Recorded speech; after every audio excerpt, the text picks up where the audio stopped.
Welcome to Brave Dynamics. This is your host, Jeremy Yao. Leadership is harder than it looks.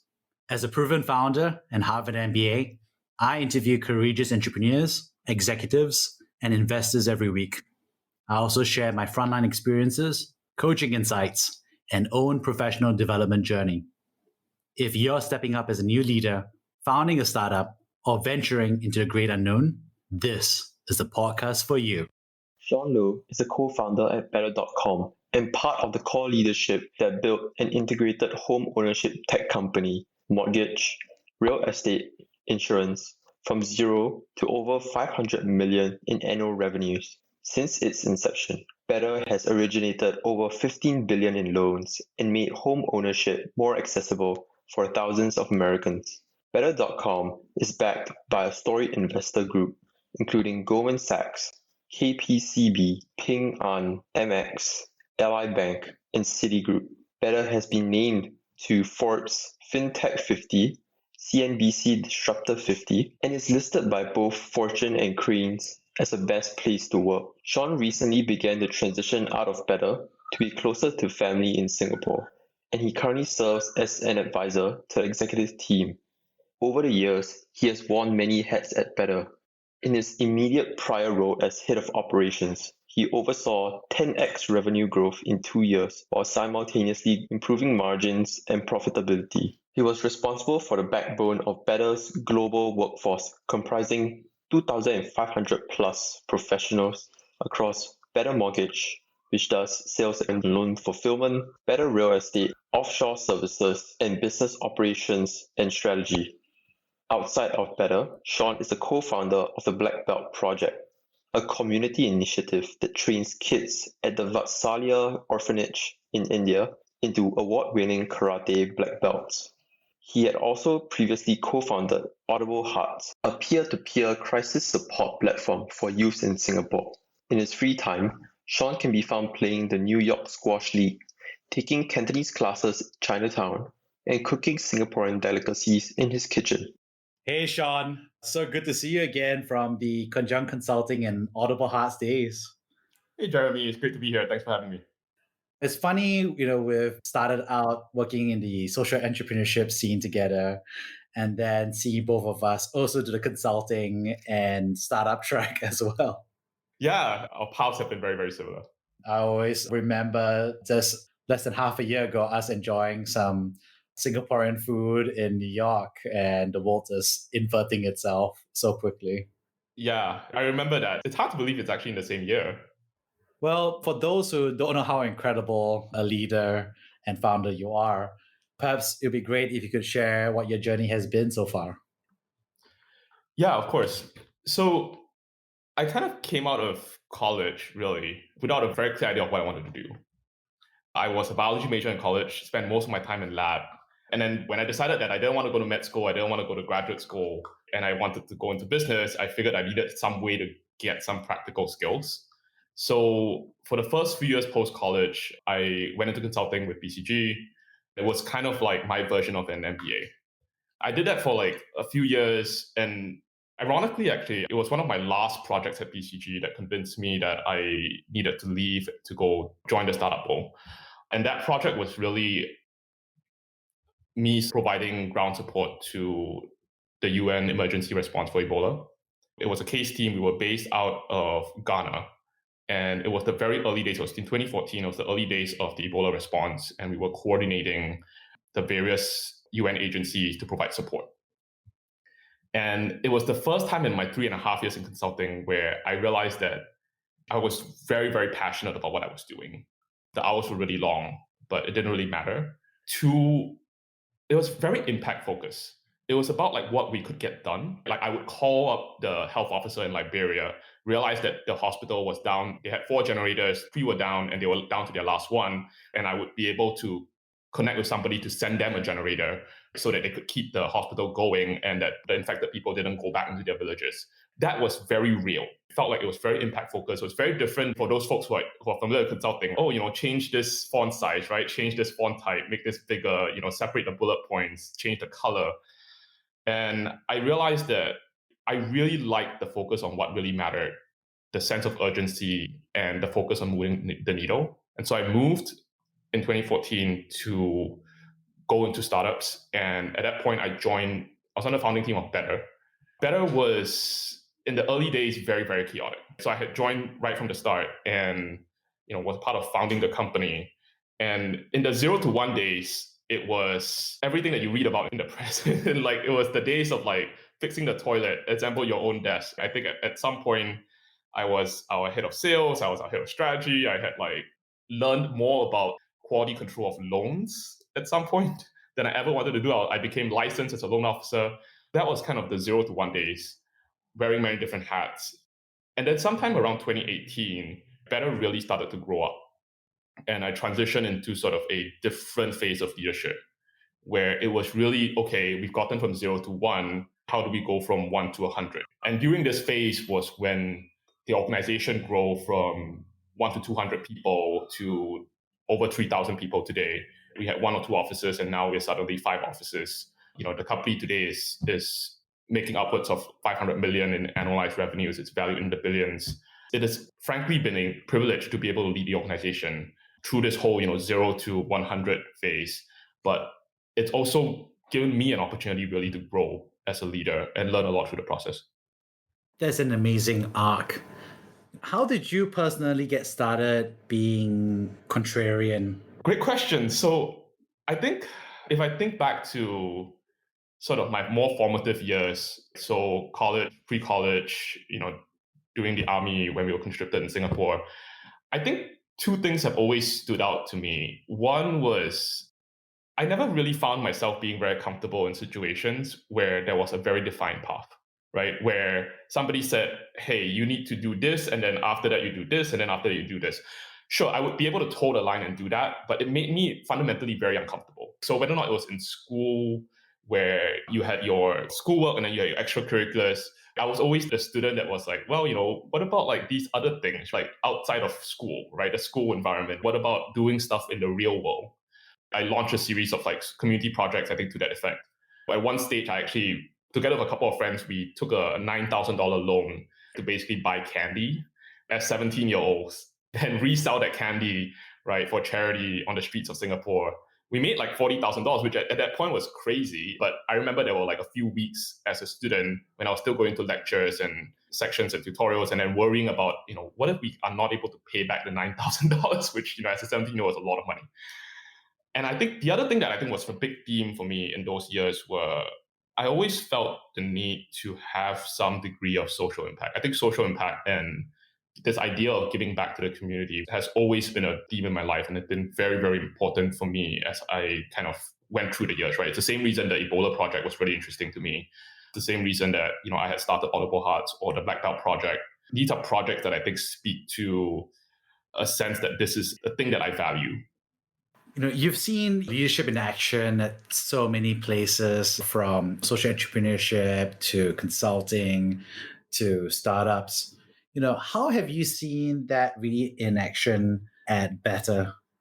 So I think when somebody joins your company, they join for many different reasons. For some, it's a paycheck. For others, it's because they believe in your mission, or it will give them opportunities to develop professionally. And this is especially true for startups, right? Like for startups, you're asking people to believe in your idea, to believe that a company will be worth a lot more than it is worth today. So they are, beyond just being able to put food on the table, they're really looking at how is this going to benefit me, both financially as well as professionally. And I think the way to think about this is really to think of your teammates and your team members and your employees as LPs. Instead of giving you financial capital, they're people who are giving you human capital. Right? It's part of your job as a leader, I think, to repay that with interest. And I think in my role at Better, I think I was always acutely aware that, especially towards the end of the time that I was at Better, right, I was managing this team, not just the 2,500 folks in my org, but frankly, the full 3,000 people at Better.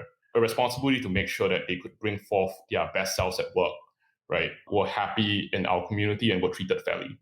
To your earlier question, I think the true test of leaders, as they say, is not when things go well, right? It's when things don't go well. It's what do you do when your burn rate is too high and you need to cut costs? What happens when you have allegations of harassment in the office? How do you manage the needs of your employees when the world is struck by a global pandemic, right? These decisions that you make and how you communicate those decisions matter greatly to your company, to the employees, and people rely on leaders to be able to make good decisions based on good judgments in those situations.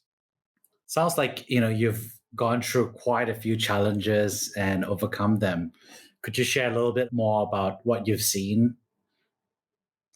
Yeah, of course. I think the biggest hurdle that I had in growing better was frankly scaling alongside the company. I think there's a common saying in startup land, right? Like different stages of the company require different people. Company scales 3 times a year. For 3 years, it is suddenly 30 times bigger, right, than where you were 3 years ago. This evolution really required me to grow. And specific to me, I think it required me to not just think like I was in a consultant or what needs to be done, right? Especially when you're managing large groups of people, it's finding ways to be authentic, finding ways to connect at scale, tapping into the emotional leadership. That was a very big learning, I think, for me in managing large teams. And I think a lot of the challenges that I saw as Better grew was helping people scale alongside the company and giving them opportunities to grow. One thing that some companies do is that the default option, especially a lot of VCs, they like to recommend like, oh, the company's going to a different phase. You should just layer this person. You should just, hire above them. And in some cases that makes sense. But more often than not, what I found to be true has been if you hire well and the people you hire right at the beginning, if they can grow and they have the potential to grow, helping them grow along the way and pushing them to grow will ultimately help your startup, right, and your venture grow. They have the operational context. They know what the issues are. And at the pace that you're growing, the 6 months or 12 months that somebody needs to come on the operational context, I think it's very long. And that's really been sort of the key learning that I've had in sort of this whole blitzscale journey for Better, which is one, I needed to grow. And for me, growing meant emotional leadership. But then I needed to look out, at the leaders that I had brought in and figure out how do I help them grow, right? Where are they being blocked? For some other people, it may not be emotional leadership. For other people, it may be, they are already naturally gifted at that, right? So then it's about like, maybe they need to understand what good management systems look like. For other people, maybe it's, they need to learn to delegate better. I find that if you are successful at helping people scale, naturally a lot of the other problems, the tactical issues around like recruiting, finance, marketing, all of those things will naturally kind of take care of themselves. And that has been my experience. There are a lot of people who, wanted to themselves whether to become a management consultant. And there are many management consultants who say they want to become part of the technology sector as executives or founders. So what do you think is the value of management consulting for someone in their career?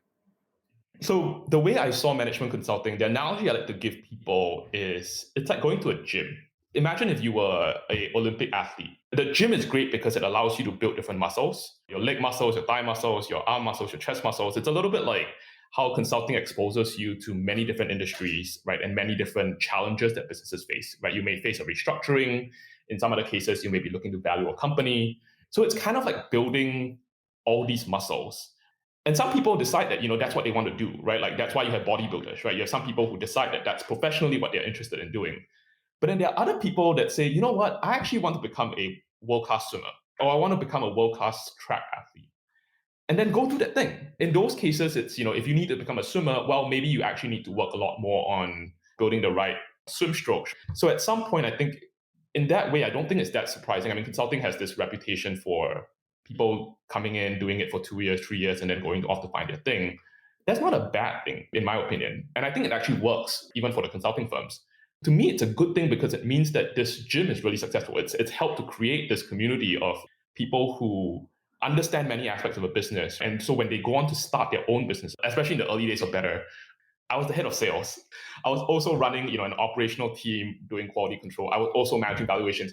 And at some point, I became our head of people, and I drew a lot of my understanding of how to do these things. Perhaps not at 100%, but in the early days of a startup from 0 to 1, right? As I'm sure you must be aware, Jeremy, like it's not about getting it perfect. It's about like getting it good enough so that you can move to the next thing, right? And eventually you will have specialists that will come in.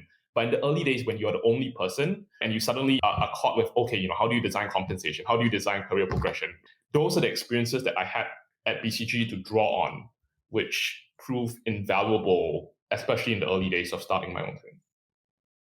Now, what's interesting is that we were both management consultants, and we are both people who grew up in Singapore and end up having substantial technology startup experience founding in the US. How did you find that transition? There were two transitions in my mind. There was a transition from the work environment, I think, in Singapore to the work environment in the US. And then there was a separate transition that I think was from sort of corporate America into, startup land. I think the first transition of going from Singapore to the US, I think the US in general, my personal view is that because the economy is a lot more dynamic, the opportunities, I think, you get exposure to a wider array of things. Just structurally, I think that's true. The other thing that I think is true, and I want to be a little bit circumspect with saying this, but I do think that the US tends to be a lot less hierarchical. There's less of a, you need to go down this path, you need to toe the line. It's very much of a, oh, you think you can do better? Go do it. Like, go, like, don't worry about the hierarchy.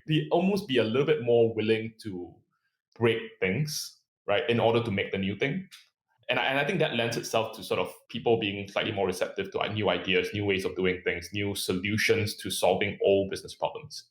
The second transition, which was from corporate America into sort of like startup land, was not feeling like everything needed to be this balance. And speaking as an ex-consultant, right, a little bit guilty of overanalyzing things and trying to, I need to figure out exactly what the right answer to this thing is. But frankly, like when I was in India and I needed to find a new place to like plant our new office, I don't have 3 months to go like do a location analysis of like what the labor wages are in different locations.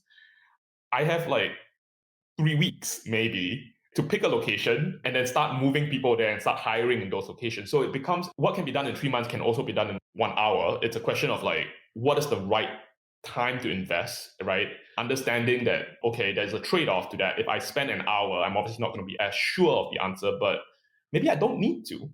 And I think that was a big change. The big change of like, it doesn't have to be perfect. Sometimes actually it's better if it's not perfect because that's not the thing you're optimizing for. In some cases, you're optimizing for speed. In some cases, you're optimizing for being able to resource allocate and do many things at the same time. If those things are important, then sometimes you have to sacrifice some degree of quality. One thing that's always impressed me about you is your continual ability to learn and to adapt your old ways of thinking and bring those strengths into the new thing while also building new skills just in time. How do you go about doing that? To be really honest, I don't know. So I think that one of the things that I found to be very useful has been to always keep an open mind and not be dogmatic about your perspectives, your opinions about how things are done. That is easier said than done because I think a lot of people aspire to do that. But if you actually like kind of talk to them and they take the time to reflect, they will find that actually in practice, I don't think that that's actually true. I think more often than not, people are actually very wedded to the ideas. This is how the way things need to be done. And I think that in some specific instances, right, like Apple, I don't think would have been the way it is, or Amazon would have been the way it is if not for their charismatic and mercurial founders, right? And who were very insistent on the way things were done. And I think that there is something to that, right? Especially when it comes to like product development, customer experience development. But when it comes to sort of like right, personal development, I think we should always be open to input from people in order to kind of develop myself as a leader to grow, to scale the company, right? From Series A through to like, Series D. Along the way, I actually ended up getting a personal coach, an executive coach who works with me on a weekly basis, takes feedback from my reports from other people in the company, and helps me grow as a result of that. Initially, I was frankly a little bit dismissive because I was like, no time for this, right? This doesn't make sense. But then I realized, especially at the scale that we were growing, one, if I didn't actually scale along the company, I didn't improve myself, that either I would be left behind, somebody would replace me because I was just like not doing a good job. And I think that opportunity to have coaching, I think was incredibly, incredibly valuable to me. And I would actually encourage other founders, other executives in fast growing startups to consider that as an option. It's not the right option for everybody, but at least in my case, it was incredibly valuable. And I think I have emerged from that process a lot better as a leader and as a person. What would you say are some common misconceptions about, growing a company from 0 to 1 to 100 to a unicorn? Oh, I have a long list of these.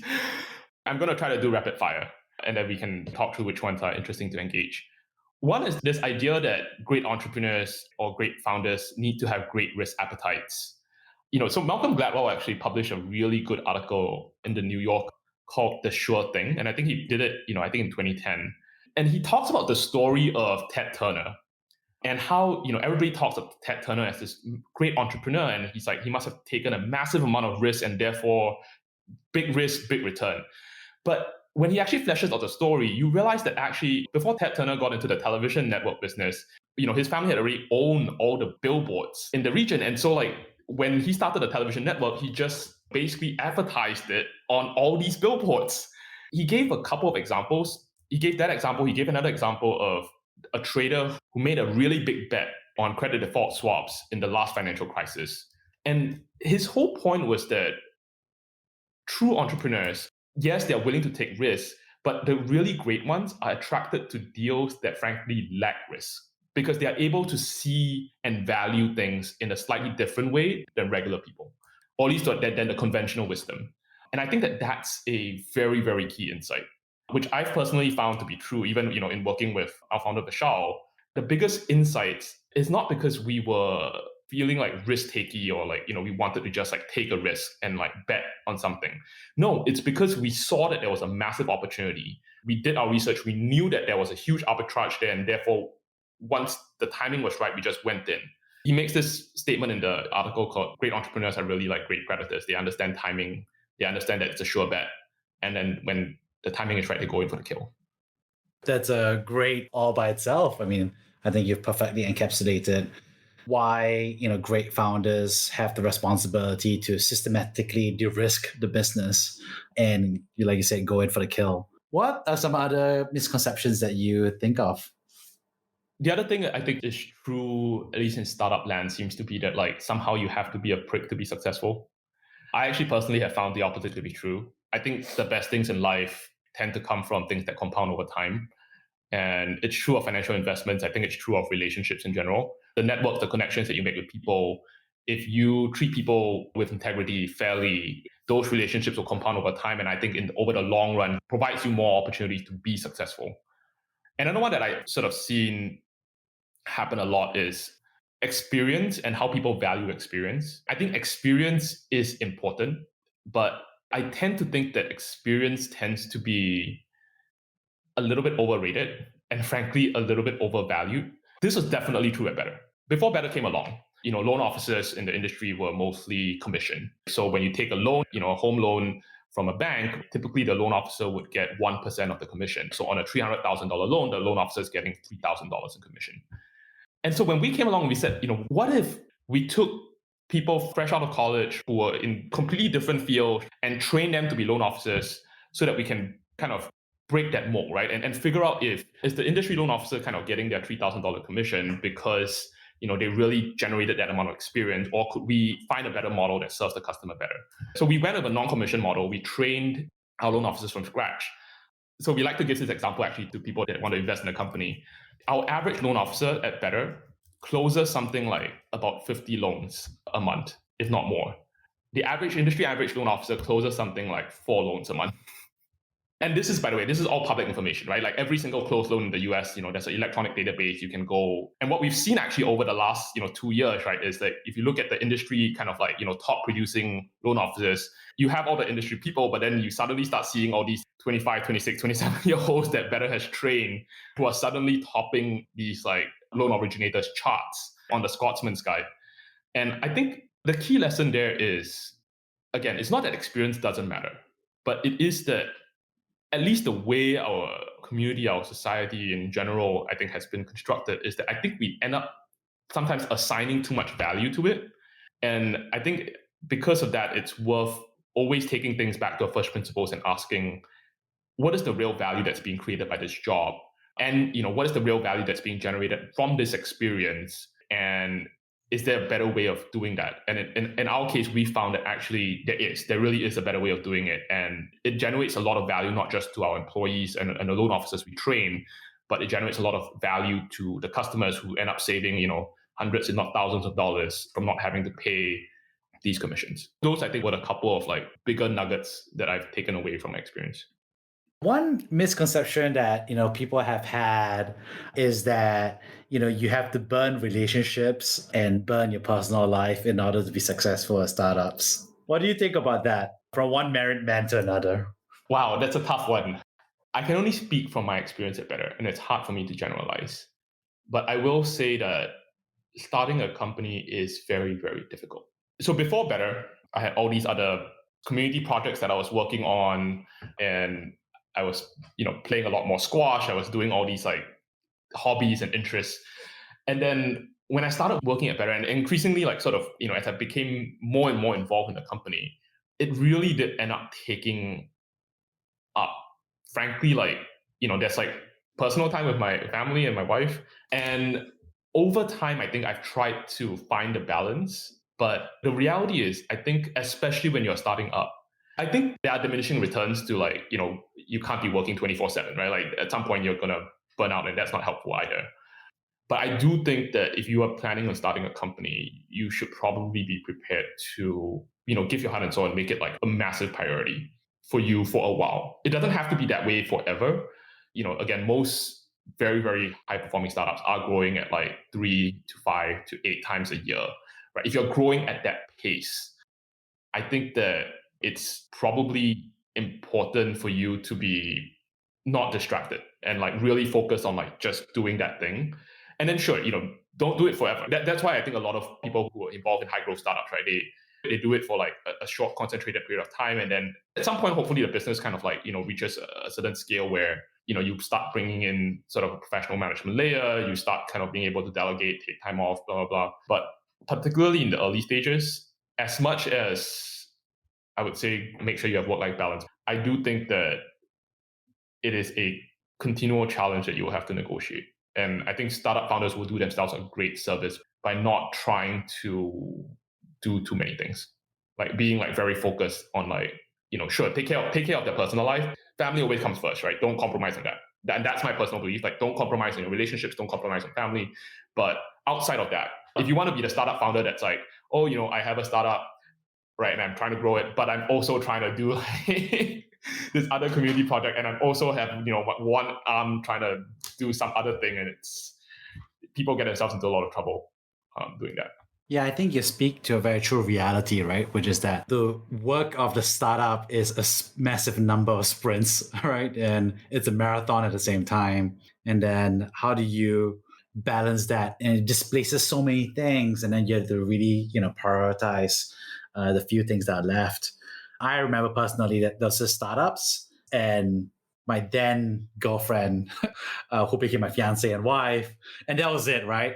And then, like you said, as the company grew and started stabilizing with executive leadership, then I added one more hobby to my life, which was doing improv.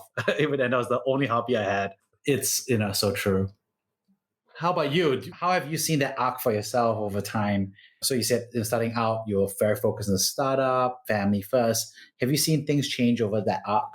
Yeah, I think along the way, as with anything, right, I think you get better at negotiating your own internal trade-offs and your own personal challenges. What I found to be very helpful is try to build routines. If exercising is a non-negotiable for you, meditating is a non-negotiable for you, make sure that you prioritize those things. Start setting up certain boundaries. I wanted my weekends to be as not distracted as possible. And not that people couldn't reach me. I always had this, I'm always available. I think at that point, because if I'm managing a massive team, right, things can always blow up. Especially if you're running the operational teams, you always have to be available. What I tell the teams is, if it's urgent on the weekends, call me, right? I'm not going to look at Slack. I'm not going to look at text messages. If it's urgent, call me. And people do. And after a while, I think if you set up those kind of systems to help yourself, tactically, I moved all the apps that have notifications. I shut off all notifications on my phone. I moved all the apps that are potentially going to be distracting onto the other screen on your iPhone. So it's not the first thing that when you unlock your phone that you see, there's all these bubbles that need your attention. I think if you make a deliberate effort to take control over your time, then it will happen for you. But if you don't and you just allow things to happen to you, then you're always going to feel underwater, right? The other thing I actually found to be quite useful is doing calendar audits every now and then. Even if it's taking like 15 minutes to just look through your calendar for the last like 2 weeks and go through and say, hey, these things I shouldn't have, right? And actually out of that, one of the things that I learned better was I wanted to connect more with people. And I needed to do that on a more regular basis. In the early days, it was just like, whenever I remember it, then I would remember to do it. But then after a while, it got too much. And I ended up getting to a point where I had one of my assistants basically help me schedule, like, by every week, I would do a skip level with somebody. Every day I would, remember to wish one of our managers, like, on their birthday, a happy birthday, right? Like those kind of systems, because there are things that are important to me, things that I want to do, right? But I know that if I don't programatize it, automate it, I don't build a routine around it, it's not really going to happen. That was an insight that came up from the calendar audit. No, that's so funny. I similarly switched off notifications for most of my apps, and I love calendar audits. This must be something that's a common thing. Yeah, I think it's an occupational hazard for like people who ever came out of a consulting background and who have still continued to be on the on the crazy life, I guess I would call it. Yeah, so true. One last question is, if you go back in time 10 years, what advice would you give yourself? I think if I went back in time 10 years, first I would probably say, eat all the junk food you want to eat at that point. Now it really, really hurts you when you do that. Whereas, when you are 20 and you have the metabolism of a 20-year-old, it's very different. That's one advice that I would give myself. But I think one thing that I would probably say that I've learned in my own experience, and I actually get as a question a lot from people, is people ask me, like, I want to go into startups, right? And how do I pick the right startup? I wish that I had known, like, to some extent, I wish I could say, yes, I picked better in a very, very thoughtful, methodical way. No, better kind of happened to me. Like, I was fortunate to be at a time where I really didn't know very much about the startup world and just kind of fell into it, and it kind of did really work out, which is great. But if I had to go back, I think there were two things that I would have thought about very differently. One is, if you're intending to join a startup, what stage of a startup do you want to join? The experience that you get at a Series A startup versus a Series C startup is dramatically different. The way you're compensated at a Series A startup and a Series C startup is also dramatically different. Like, people oftentimes think, when they think about, like, this company grew like 20x in 3 years, they don't think that, like, actually, like, the people who are early there, actually their investment and their equity grew 20 times. So when you actually look at a comp sheet of like any fast growing company, I bet you that, like, when you look at total compensation, when you include the value of equity and everything, the people who join, like, even just 18 or 24 months earlier, the comp is dramatically different, because when the company grows 10 times, the value of equity grows 10 times. But obviously not everybody can make that trade-off, right? Depending on where you are in life, what your financial obligations are, your cash flow requirements are, you may not be able to make that, like, equity cash switch. So I think people should really think about that. It was not something that was very intuitive to me. The other thing that I think is important to think about is, and this I think came out particularly of, like, WeWork, and is to ask, like, is the startup really a tech startup? Like, people say, why are things called startups? Isn't a tech startup just a new business? I think my answer to that is, yes, a tech startup is a new business. But the reason why we call it a tech startup and not just any other regular new business is because a tech startup is valued very differently. In most businesses, most industries, you're valued at like 2 to 3x, revenue multiple. Tech startups are valued at like 8, 10, 15, 20x revenue multiple. And if you want to have those kind of multiples, tech startups fundamentally must have the technology impact the unit economics of the startup. Like, is it changing? What is it changing about the customer acquisition costs? What is the technology changing about the labor cost? What is technology changing about the distribution cost? Like, if you use like Amazon at some point, they decided to go from manual labor in their warehouses to an automated warehouse. So their pick and pack went from like maybe 50 items an hour to like 500 items an hour. That has dramatically reduced. It's 10x. They use technology to 10x and 10x lower their labor costs. We've trained, and through the technology, helped our loan officers be 10x more productive, right? Our loan officers originate 40, 50 loans a month, 10 times that of the industry. That's the power of technology. And it has massive implications for our customer acquisition costs, massive implications for our labor costs. So as people think about joining a new startup, the thing I would sort of pose to them is, how is this startup, this tech startup, right, using their technology to fundamentally change the economics of the transaction and therefore justify their 10, 15, 20x revenue multiple.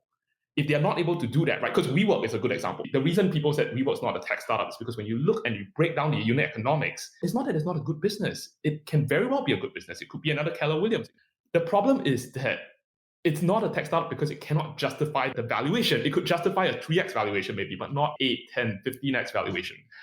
So I think those are the two insights that I personally had, in my time at Better. And I think as people think about joining startup land, it's things that I wish I had known. And it's things I hope people would consider as they think about moving into the space. Thank you, Shawn. That's an incredible amount of insight, actually. Yeah, glad to. And thanks for having me.